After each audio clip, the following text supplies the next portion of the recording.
So following that very captivating performance, it is only apt that we move on to our next panel session, our second panel session of the day. This session will delve into a crucial dialogue on the invaluable role played by indigenous communities in preserving our planet's biodiversity. Through their profound connection to the land, these stewards offer unique insights and practices that serve as a beacon for sustainable coexistence. This and more we will talk about in our panel session, which will begin in just a few minutes. While we are setting the stage, our panelists are ready, and we'll just give them a few minutes. And before that, may I just remind you, for any of you who want to post anything pertaining to our event, kindly do so by tagging and mentioning our social media account at Amanah Lestari Alam. That's at Amanah Lestari Alam. And also pay a visit to our website, www.alam.earth. And don't forget to fill the feedback form that we have given to you earlier today. We would love to hear your feedback.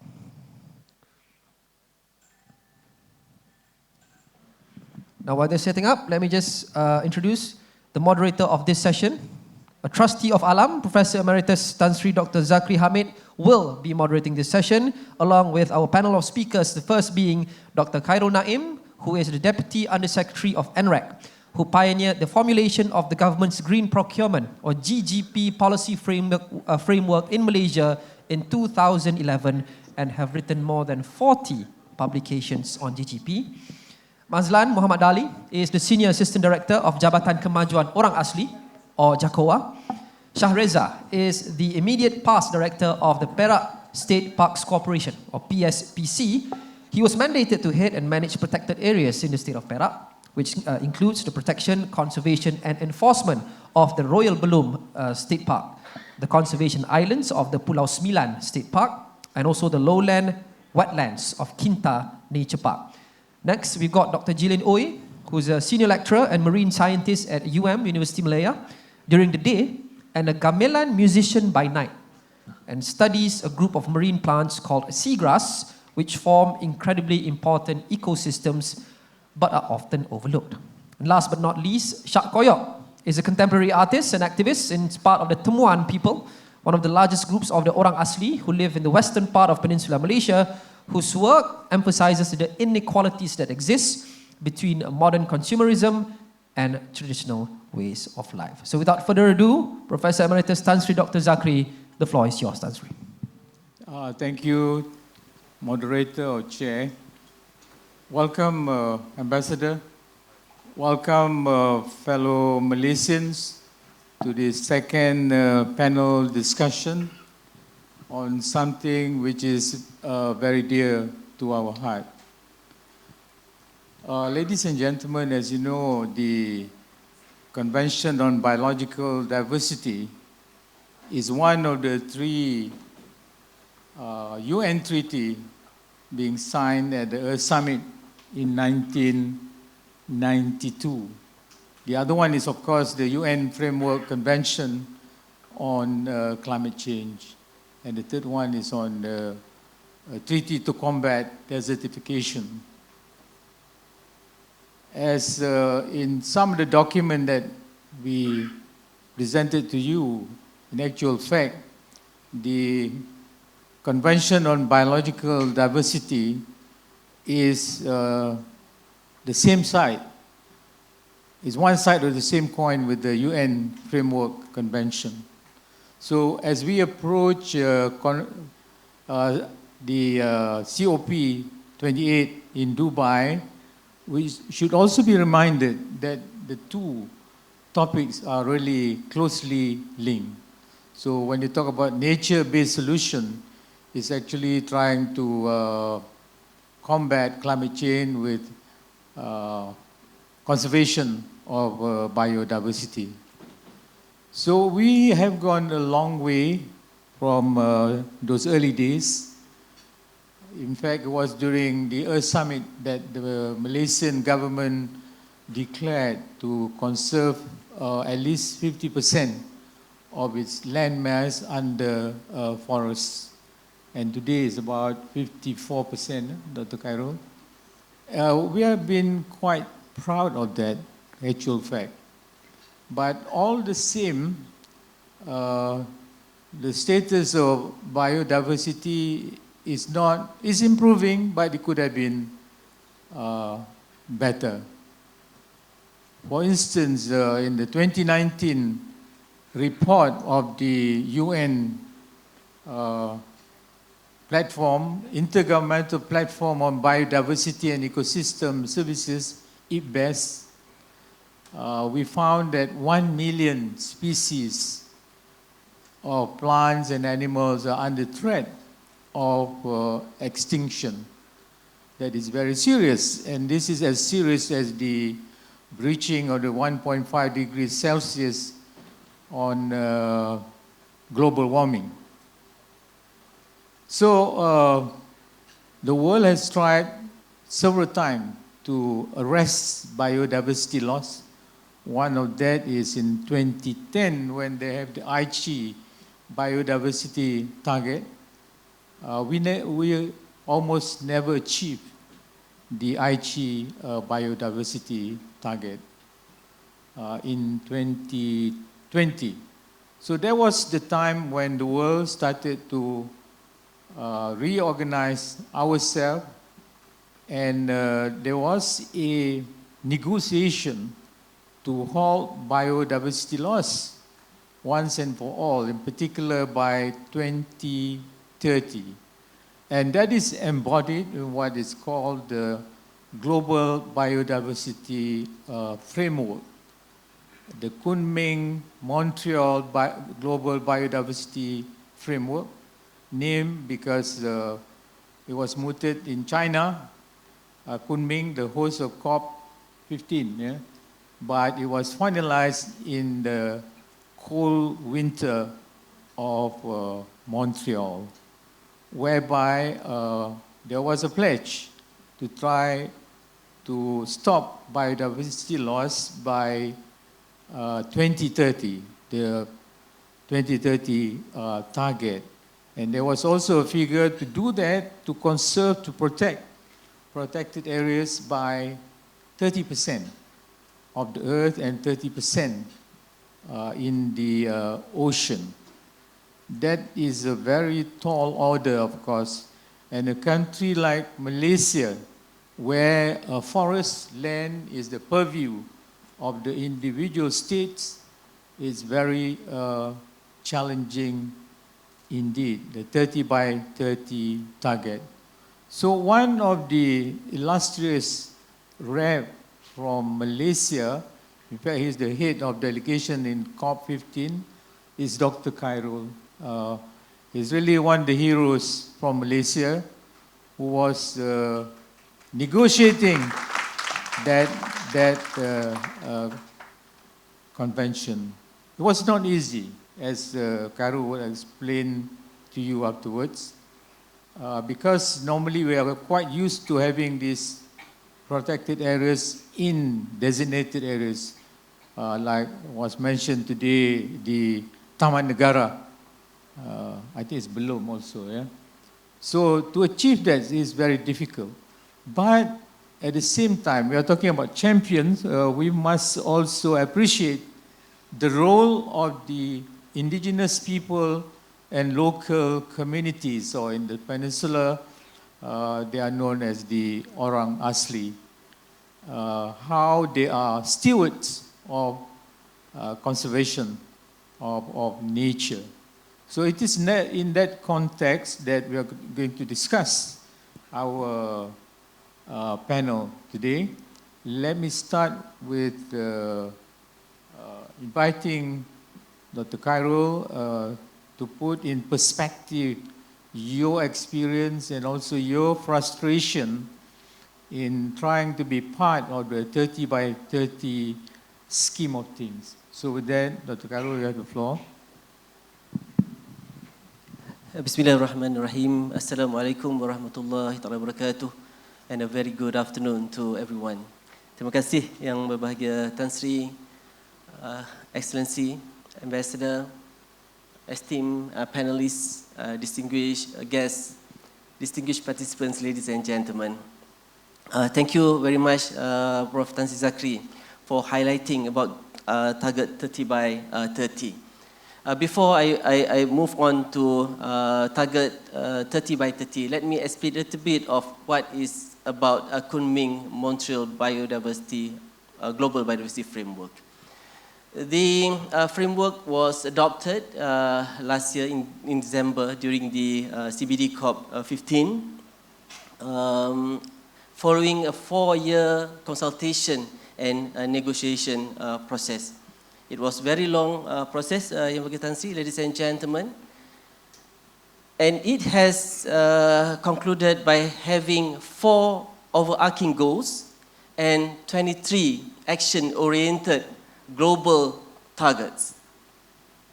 The targets is actually to spark immediate action or transformative change towards halting the biodiversity loss as mentioned by Yang Berbahagia Tan Sri.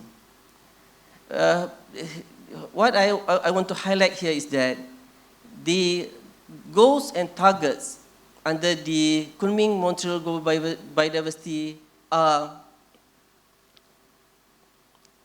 global in nature. As a developing country, we should contribute significantly towards achieving the global targets in accordance with national circumstances, priorities, and capabilities. To answer your question, YB, Yang Berbahagia Tan Sri, from my point of view, target 3 is very crucial to us because target 3 is to conserve at least 30% of terrestrial and inland water and 30% of coastal and marine areas. It is indeed an ambitious global commitment, but that is the only way for us to protect or to conserve our biodiversity. We have translated target 3 of Kunming Biodiversity Framework into the newly launched National Biological Policy on in Malaysia, National Policy on Biological Diversity 2022-2030 recently, Tan Sri, in 24th of October. We have emphasized the need to put more conserved areas as an ideal ways for us to actually conserve population of species as well as to conserve habitats, and at the same time it provides multi-benefits to people, especially indigenous people and local communities. However, due to our current achievement now for protected area is only 15%, ladies and gentlemen, for terrestrial and only 5.3% for marine protected area. That is why we need also to have the other effective area-based conservation measures, or OECM, to further support our protected area percentage so that we can meet the global target. Thank you, Yang Berhormat Tan Sri. Thank you, Dr. Khairul. I would proceed to invite Tuan Shah with us today. He is a contemporary artist from the Indigenous Temuan tribe of Selangor, and I would like to explore this topic further. Shah, if you can share with us your thoughts as an activist on the role of the indigenous people and local community or our Orang Asli in this debate about achieving this global target. You have the floor. Thank you. Thank you for the introduction, and also thank you to Alam for inviting me and other panelists together to this meaningful conference. I think as indigenous people, we believe every time we pass away, our spirit will go to nature. So in that understanding, in our cultural belief that we need to protect our ancestors who passed away. So they are part of the nature. For example, plant and tree is our brother and sister. And that belief itself it's part of our culture. And that wisdom, I think we can carry, we can adopt, or we can learn something to, in order for us to have a holistic way to care the nature in really meaningful ways. Because as the indigenous people, especially around Asli in Peninsular Malaysia, many of indigenous people in Peninsular Malaysia are we are non-confrontational people. But our way and our lifestyle in caring in nature is far beyond than economic and survival kind of way. But our care about nature is beyond our stories. It's become our identity. And that kind of understanding, I think we can learn together in terms getting the young generation get to know about how their role as a, for example, the student now in the school. I can see many young generation now glued to the screen, right? I'm myself so concerned to see that, and even some honestly, even young university have a smartphone, and I find how are we gonna get them to care about the nature if they're so obsessed with the content they can access on the smartphone, on the tip of their finger. I think, and there is some effort. So many I can see parents are very, very concerned about the issue and try to bring them to nature. Same happened to Asli. So the role of as activists is many of indigenous people. If you just Google it about our Asli activists in Malaysia, we always are the first person who stop any encroachment on the forest, on the river, on the sea. Because we know those will affect our life and also their livelihood and then their belief system and so on. And that is how you can see that indigenous in nature, we are part together. And those believe we can learn each other. I think we can have something, adopt this kind of belief in our education system, for example, or in the university, because the knowledge has not been there yet. And I know with this kind of discussion, it's a very good way to start. Thank you, Shah. Just to point out to the audience, the indigenous people of the world, they only make up 2% of the global population, 2%. But their role in conservation, I think, is somewhere, they contribute about 80%, yeah? So you can see it's a very impressive number.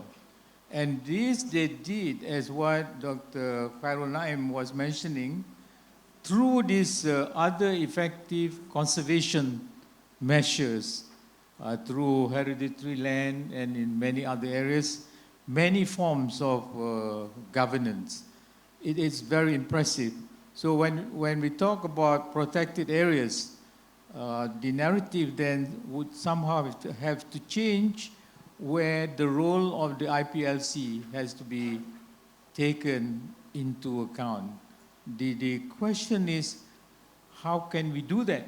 Because countries have their own rules and regulation.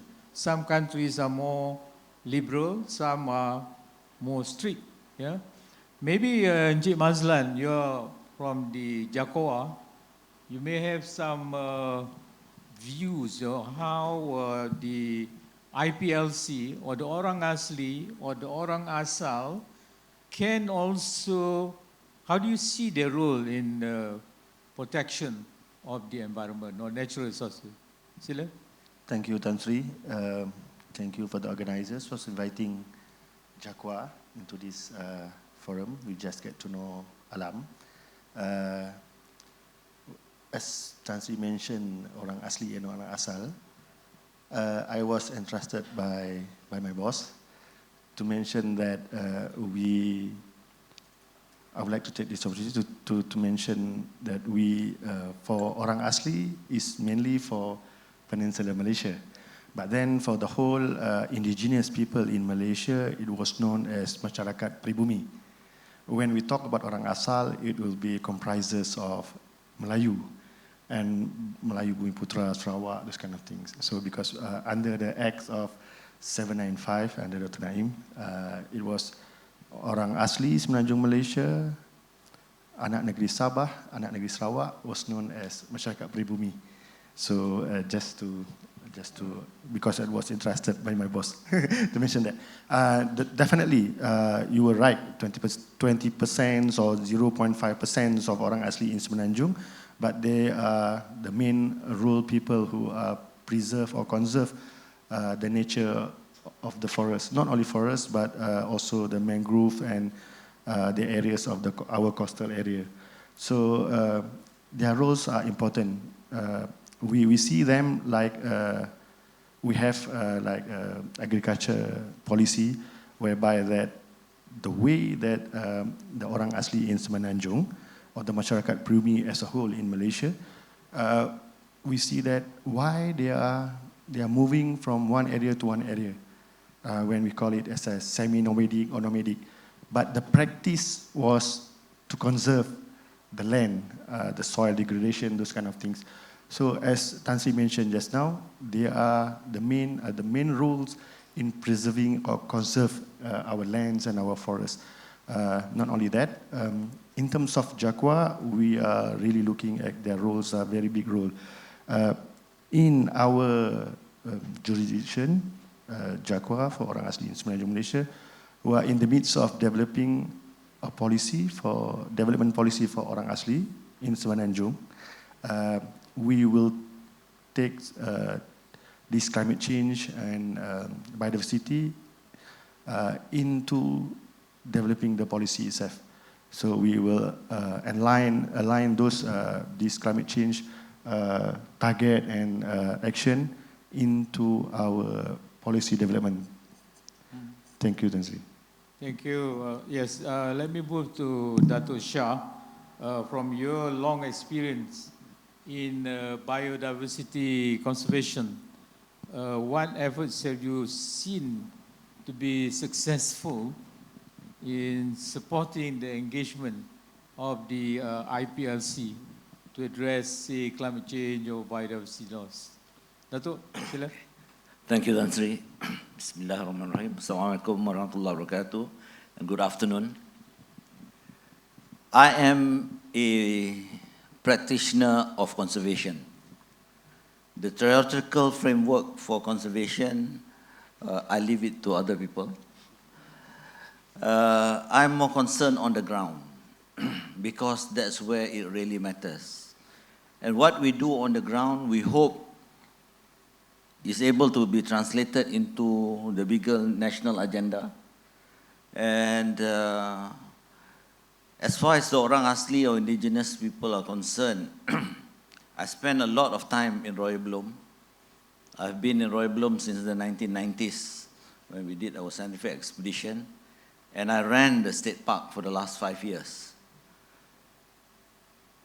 I can only say this: for long-term sustainability of protected areas and forests, you have to involve the orang asli.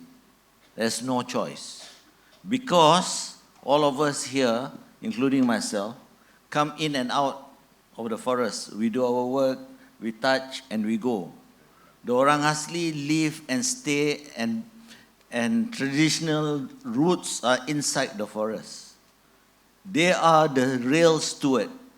The challenge is twofold. Number one is to give them the confidence and the knowledge to be able to look after our forest area from a modern technical perspective. Their traditions are full of strong sustainable practices, which they carried from their forefather, not knowing of its significance in terms of from a modern context. But it's all there. I don't want to go into the details. It's just that bringing them back to their roots, making them understand that the traditional roots are actually the basis of sustainability, giving them confidence over the decades and decades of being, I won't use the word oppressed, of being marginalized, Yeah, sideline. They have developed, I mean, Shah is a good friend of mine. They have developed an inferiority complex, which needs to be reversed because they need to go back to their roots. In Royal Bloom, we have proven that the Orang Asli can be of global standard.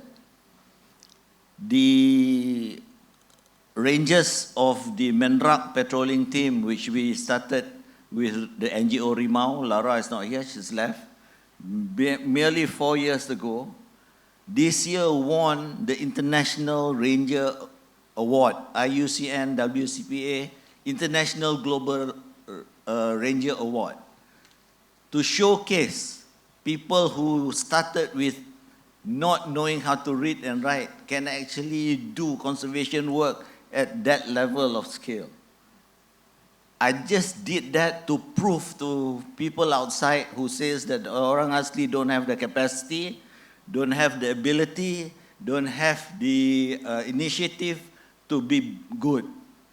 The problem is in Semenanjung, Malaysia, we have 18 tribes of Orang Asli, each with their unique proposition and tradition. There is no one solution fit all. You have to look at their tribal traditions, the place where they are, and you have to actually accommodate your teaching methodology, your training to their capacity, and then you can see them bloom. Okay, so just 1 minute, Tanzania. No, you go ahead. Okay, so the basis of all this is actually education. And the education that we have to give to the Orang Asli has to be applied in a manner that is being able to be absorbed by them. That's why Royal Bloom, together with Alam, has set up a long-term, multi-partner education program, whereby instead of us trying to teach them, we train the teachers from their own community who are able to actually deliver education to their own people themselves. So I'll stop there, but suffice to say that if you want to talk about sustainability and biodiversity protection, you cannot exclude the indigenous community because they are at the forefront. When we started work with the Orang Asli, the first thing we did was to bring them back to their roots. We tell them, your forefathers, your great grandparents were all the original guardian of this forest. They were the one who protected this forest for you. The forest is their dunya. The forest to them is their world. When Orang Asli say their world, it's the forest. It's not the world as we know Earth, you know. So that's what they understand. But over time and pressure of modernity, we have taken them away from even their traditions. We have to instill back into them the pride of their tradition. Once they understand the pride of the tradition, then we go to the second stage of training them in terms of the modern aspects of of of conservation. And trust me, the Mendrak boys has proven that they can be trained and they can absorb and do their work with diligence, with strong diligence and conviction, proud of the tradition while contributing to conservation at the highest global standard. Thank you. Thank you, Dato. Let me go to the final panelists for this round. Dr. Gillian Uy from the University of Malaya. Would you like to share with us why efforts and resources to preserve and highlight and implement the traditional knowledge have been so limited? Yeah, go ahead. Yes, thank you, Tan Sri, and good afternoon, everyone. Maybe I should start by saying that generally scholars of traditional ecological knowledge agree that our knowledge base for traditional ecological knowledge has been eroding significantly over the years. And in the few global studies that have been done, 90% of scholars agree that wherever around the world that you have indigenous people and local communities, they are losing whatever they've learned through the generations about their environment. And they've even tried to put a number to that rate of loss, though the sample size is very small. I don't know if I should believe it, but I'll just put it out here. They think that on average, we lose about 2% of our traditional ecological knowledge per year. If this is true, and this was something that happened, is happening in the Solomon Islands, in Bolivia, for example, those are where those studies are situated. If this is true, this means, if it's 2%, this means that in 50 years' time, our whole, nothing, or it would have completely changed, and for 50 years is shocking. So it is, we really need to highlight and preserve what indigenous people and local communities know about the environment today. So having said that, why haven't we been doing that all that well? Speaking as an academic, because I am a social scientist and also a scientist and an arts practitioner trying to do conservation, traditional ecological knowledge is the domain of social science. And if you look at our education system today, we do not give a lot of privileges to social scientists, to people who study traditional ecological knowledge. A lot of the funding opportunities, scholarship opportunities, media highlights, it goes to researchers in the sciences and engineering. Our best brains are encouraged to go into the science stream. So really, we need to be giving space to social scientists, anthropologists in particular, because they are the ones who do all this great work with traditional ecological knowledge and work respectfully with indigenous communities and local communities as well. We need to be giving them more space, more opportunities, I think. Thank you, Dr. Gillian. Niloy Banerjee just now mentioned to us the tremendous value of nature, in particular the non-timber products, the herbal medicine, traditional medicine, out of the forest. I wonder if Dr. Khairul Naim could also reflect on the kind of policies or program that your ministry in particular has towards these non-timber products. I'm sure you have some policies, right? Yeah. Okay. Thank you very much, Yang Bagai Tan Sri.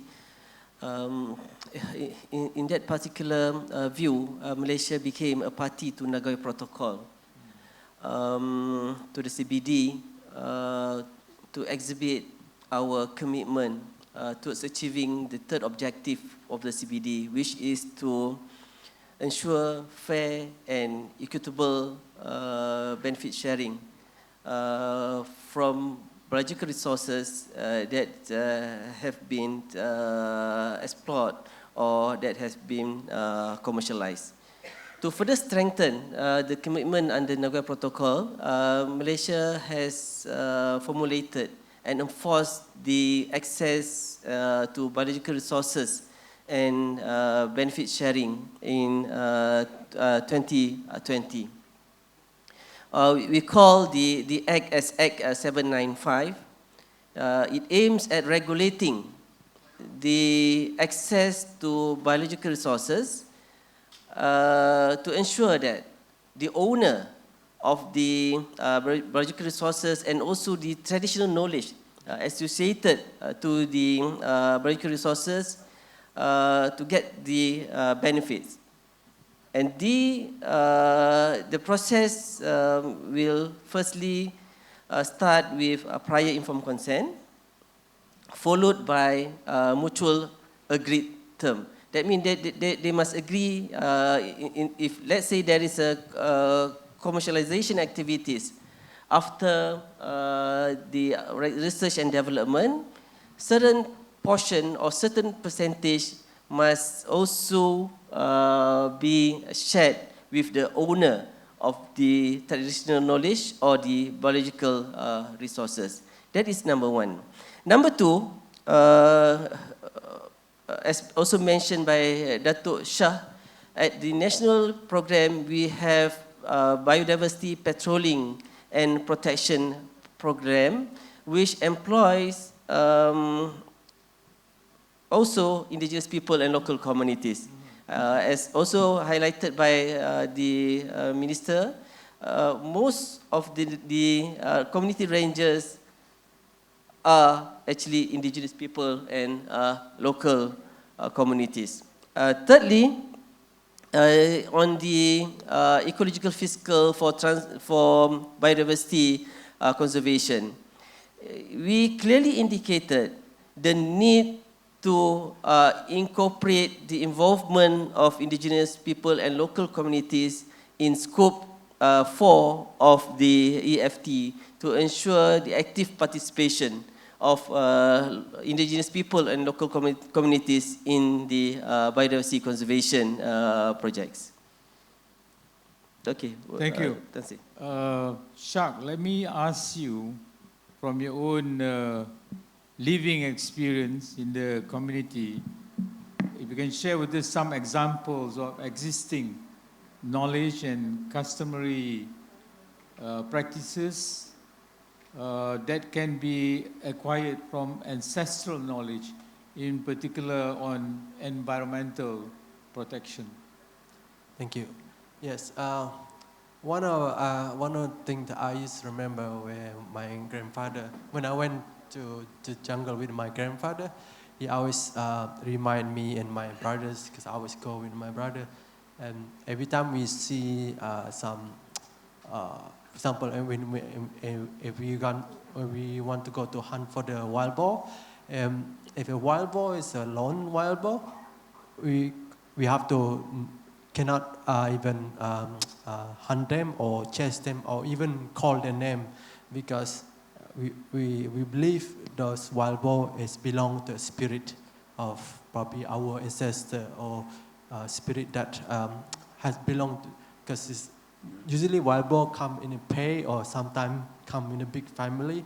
Sometimes lone wild boar.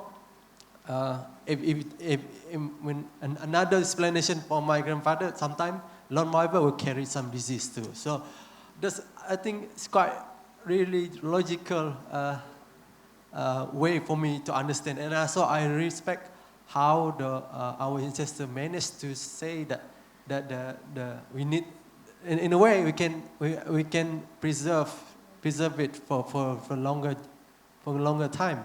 And it's the same thing with the tree. For example, if a tree, there's only one tree species left in the forest, we cannot even chop it, and we have to give it food. For example, and in order to give it food and say the prayer, we have to put the flower and make a necklace, so we can surround the tree, for example. So in order for the tree will get another children, to have another children. So basically give some encourage to get another children, so they can get another species of tree.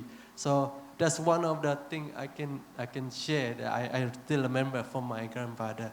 Yeah, unfortunately my grandfather passed away, my grandmother passed away. But I'm so lucky, even though I come from very, very under poverty family, but I realized this knowledge is so useful. And every time I invited to this conference, this is actually great for my memory, so I can recall all whatever I remember. Because when I'm in university, in the school, I never have any chance to talk about this.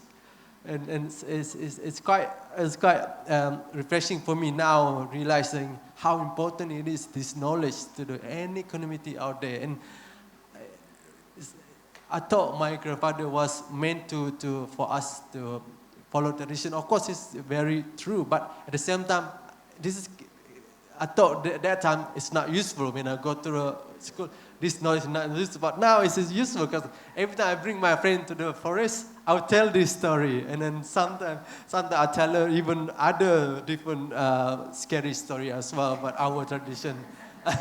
I know we're Malaysian, Asian. I think we are believe in ghosts something, or actually even darker ghosts become very interesting to tell every time you go to the forest.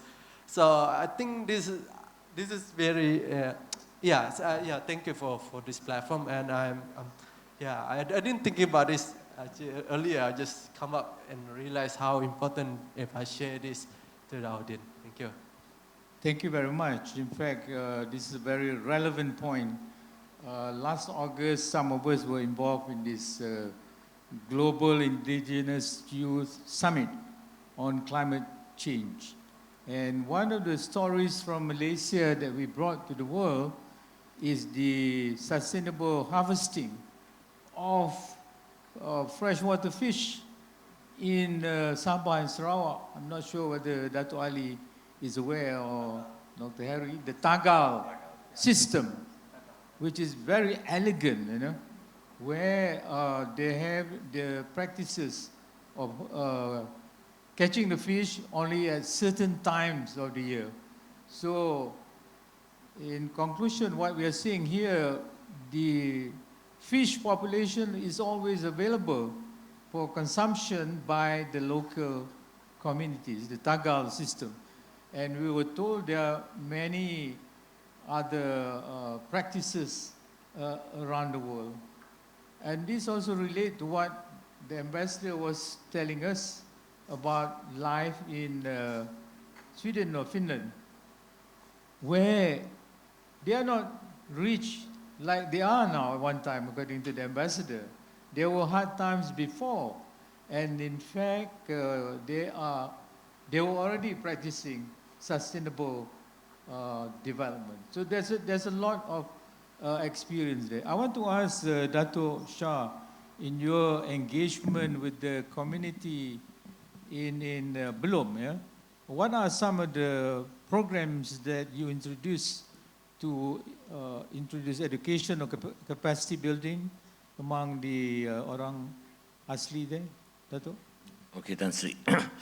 Okay, we brought the Tagal system into Royal Belum, and the orang Asli you saw that in the performances now is from Sungai Tiang, but we customized it a little bit to the local scene, which is basically turn the Tagal system into not only a sustainable fishing area for the very rare masha or kelah, but it's also a big attraction for ecotourism.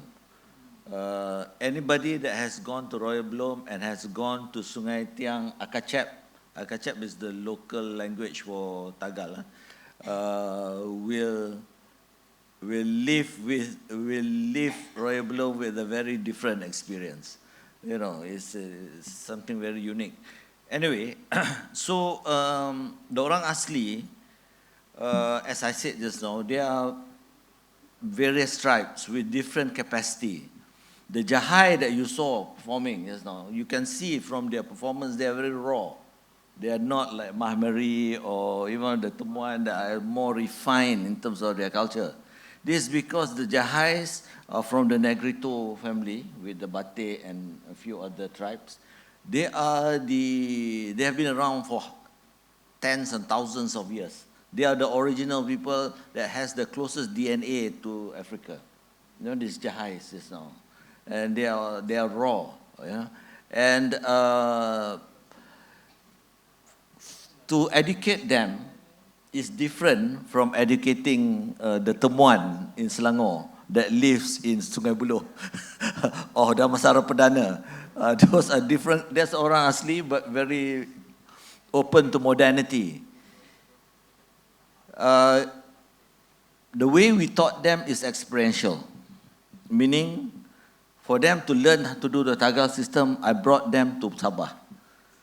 They have to go there, talk to the orang asal in Sabah, see with their own eyes how it's done.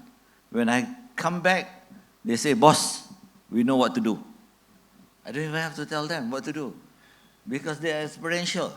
If I were to open a PowerPoint or give them a instruction manual, they'll never be able to do it. You know, but so it is the approach that is important. So is the approach in education. So in Royal Bloom, together with partners such as Alam, our approach is preschool.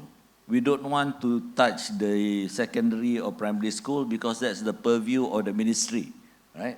They get very sensitive if you start going to their curriculum. So we start with the preschool. And we start with the preschool by putting into the kids the love of knowledge. One is here. To make them enjoy learning, as per what's done in Finland, and you know, what they learn is secondary, but the approach to knowledge as a joyous and happy activity is something we start first, because with that they will automatically learn, and we have to understand that all kids do not have the same capacity to learn. So we don't expect if there's 20 kids, all 20 will be excellent. We only need to have 2, 3, or 5 to be good, because that will motivate the next level of kids to be as good as the best kids. And within 1 or 2 year cycle, you get more and more kids to be good.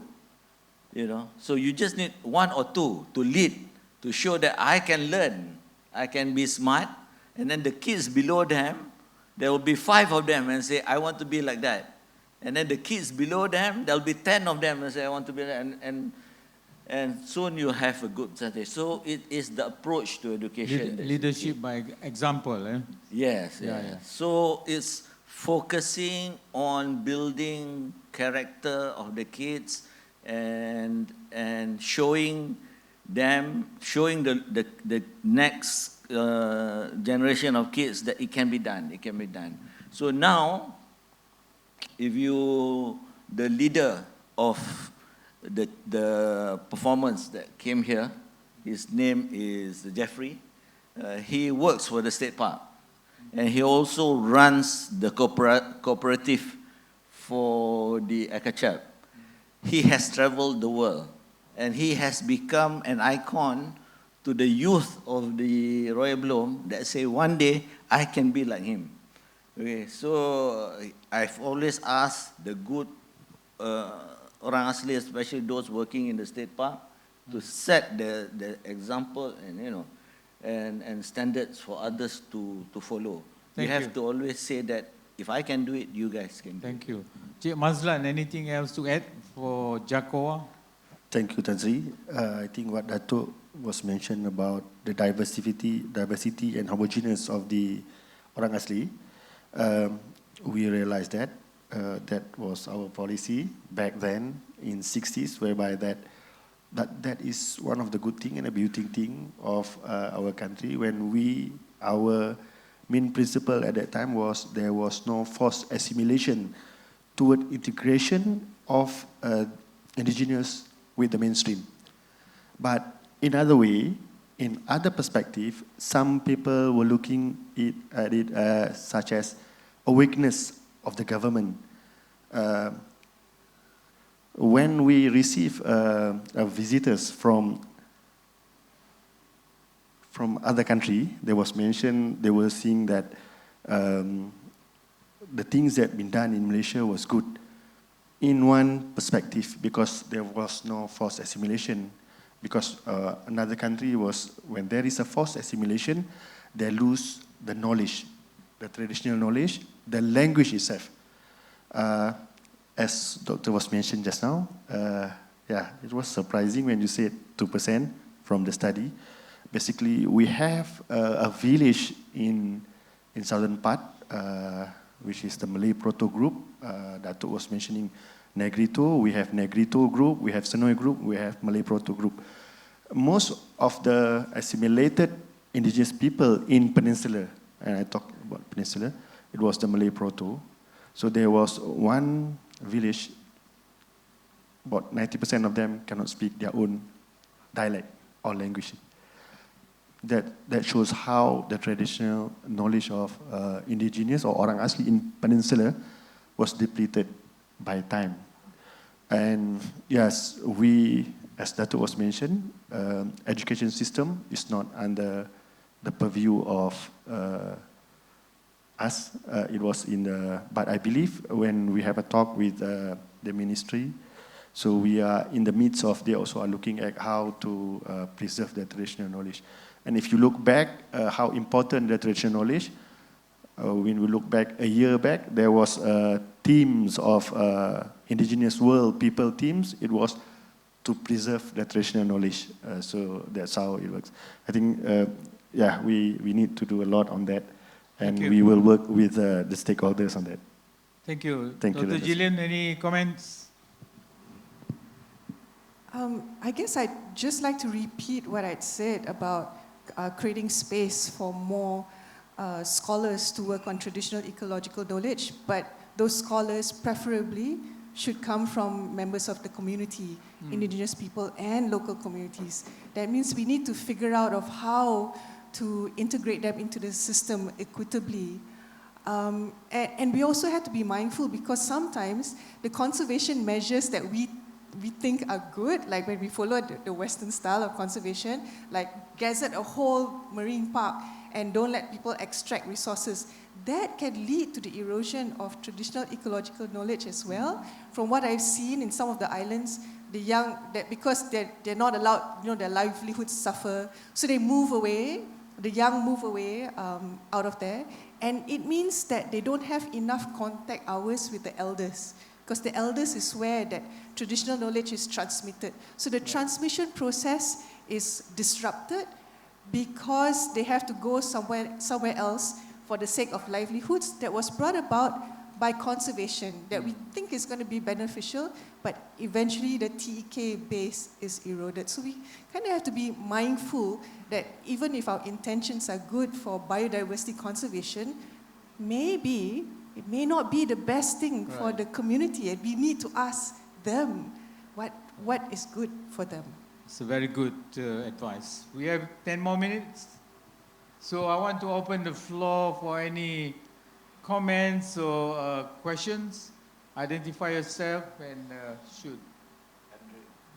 Andrew, I couldn't see you because the light was shining at us. Trustee Henry Chan from the Republic of Malaysia. My question is to Dr. Khairul Naim, but I want to applaud ALAM for organizing these events with indigenous people at the center of the discussion. Now, we talk about the global boundary framework, the 30 by 30 for the uninitiated is by 2030, 30% of planet Earth will be protected. And as Dr. Khairul was saying, this requires, it's an ambition, right? It has to be a very ambitious target, and it's difficult. It's difficult because it talks about contestation, so it requires whole society effort.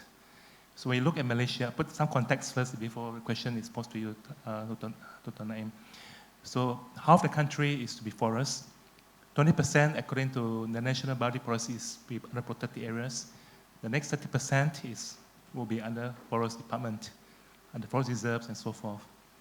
So it's about context. What's your question, sir? Context is what is the framework that the ministry is going to bring the whole society, including the WWF and the private sector, to enable communities or ECM to be included as part of that OECM framework. Thank you. Thank you, Dr. Henry. First and foremost, I think I would like to explain a bit what do we really mean by OECM. OECM is an area outside the protected areas, which are governed and managed in ways to achieve positive outcome or sustain long-term outcomes. In order for us to further promote OECM, the National Policy on Biological Diversity has outlined a number of actions. Among others, we need to have a national policy, Tan Sri. National policy or national framework on OECM. Further support by legal instruments to empower indigenous people and local communities to manage and conserve the important biodiversity sites. Secondly, we had also discussed it over this dialogue to increase the capacity of indigenous people and local communities. Thirdly, this I think is very crucial, to develop a collaborative ecosystem or smart partnership with various parties. Among others, we can always work together with private sector, non-governmental organizations. We have a number of success stories as well in Sabah, Dr. Henry, where WWF promotes the living landscape approach of how we can actually provide corridor for wildlife with the collaborative ecosystem together with private sector. I would like also to mention here that we are actually working on national framework on OECM. We have embarked on this together with SEARRP. I forgot the full name of the NGOs. Southeast Asia, or SERP, SEARP, to come with a national framework for OECM, so that can further guide us of how we can leverage OECM to further complement our protected areas. Thank you, Dr. Khairul. Any other questions from the floor? Puan Rosna? No? Anyone? Please.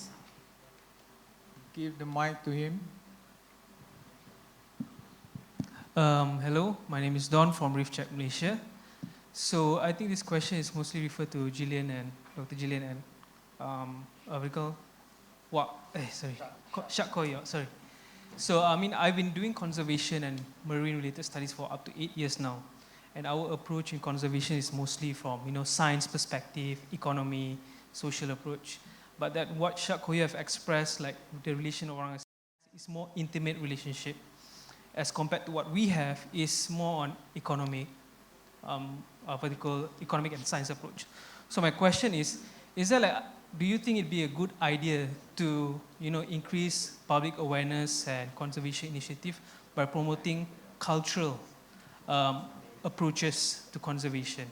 So is it a good idea to, we're doing programs in Orang Asli, but is it a good idea to teach, the general public about the intimacy relationship that Orang Asli have with nature, so that hopefully my mom is a Borneo, we've basically lost that teachings, right?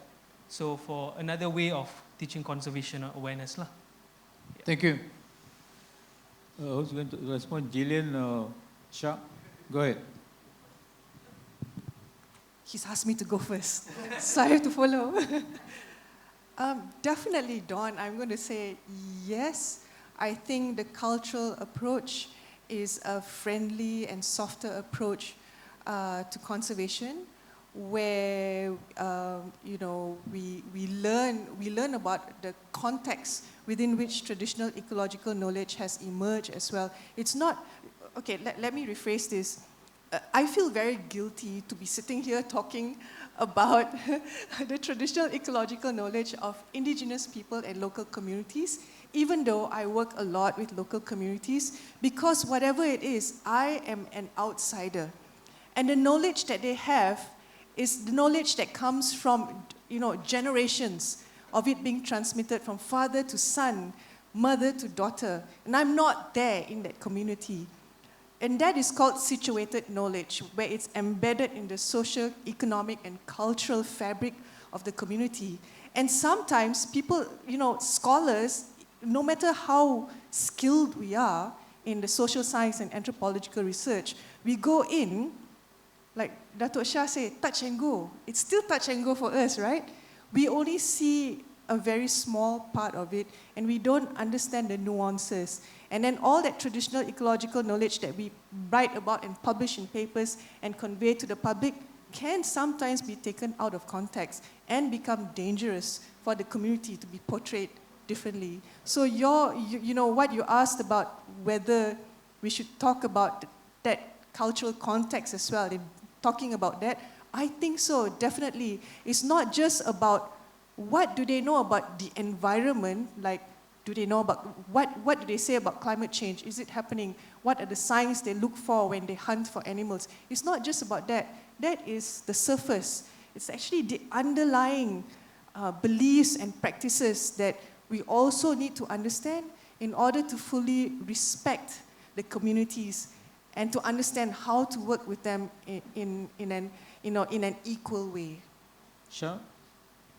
Yeah, echoing to what you said is yes, it's definitely cultural perspective can be very useful in terms creating awareness as well, and especially bringing more voices from or do the program in the community area, and that itself will be very, very beneficial for both parties, because at this time, I think creating spaces is more than just spaces in one space, but actually both spaces have to be opened up together, so we can have a very holistic way to learn each other.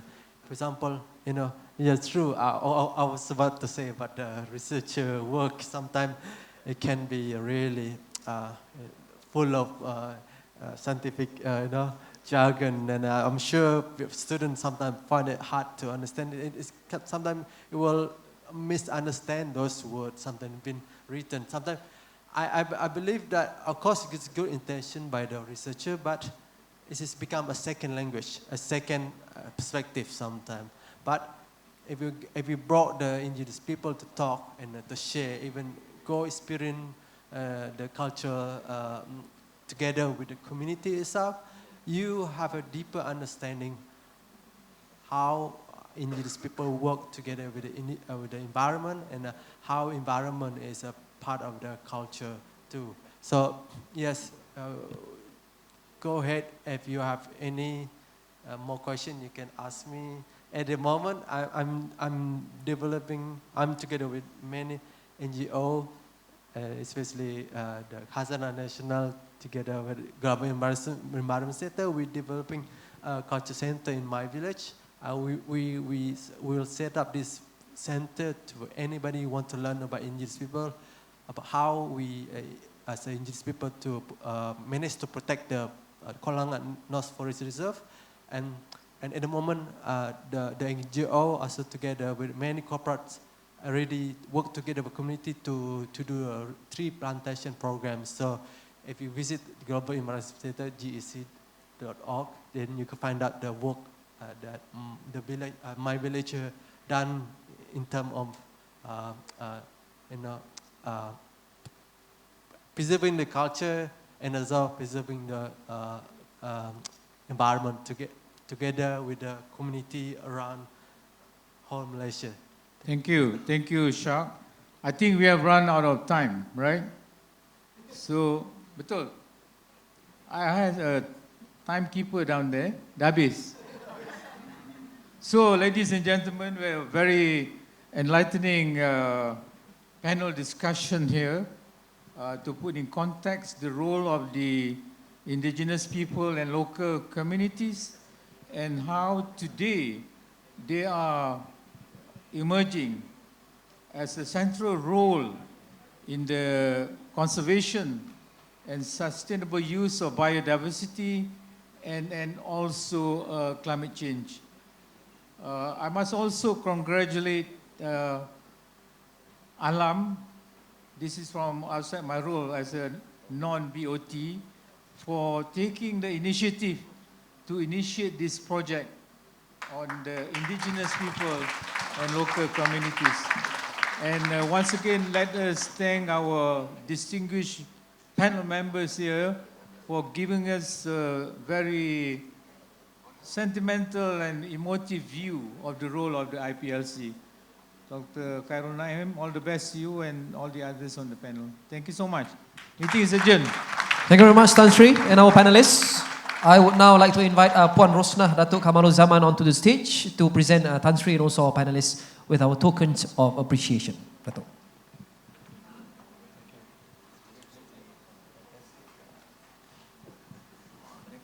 Thank you so much. In the meantime, ladies and gentlemen, as always, do not forget to pay a visit to the ALAM website, www.alam.earth, and also tag us on all your social media posts. Our handle is @amanah_lestari_alam, @amanah_lestari_alam, if you are posting anything about this event on any one of your social media platforms. And also, you would have gotten your information kit at the beginning of the day. In there is a feedback form. So we would love to hear from you. Kindly do not forget to fill up the feedback form in your information kit before you leave the conference. We will take a short break shortly. After this, we'll proceed with the last leg of the day, the last leg of the event.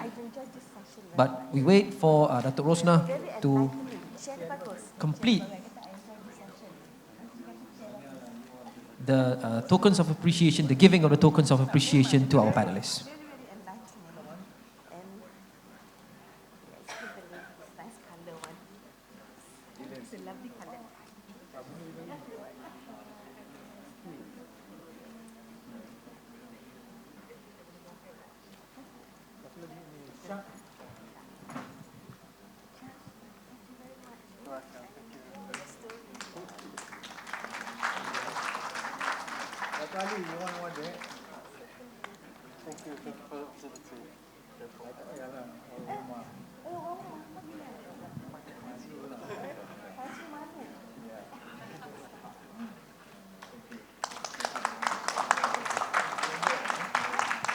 All right, a round of applause once again, ladies and gentlemen, to Tan Sri Zakri, Dr. Khairul Naim, Mazlan Muhammad Daly, Shah Redza, Dr. Jillian Oi, and also Shah Koyok for that insightful session. Thank you so much, Puan Rosnah, as well. So we'll take a short break. We will be back here for the third and last panel session at 3:30 p.m. 3:30 p.m. See you then.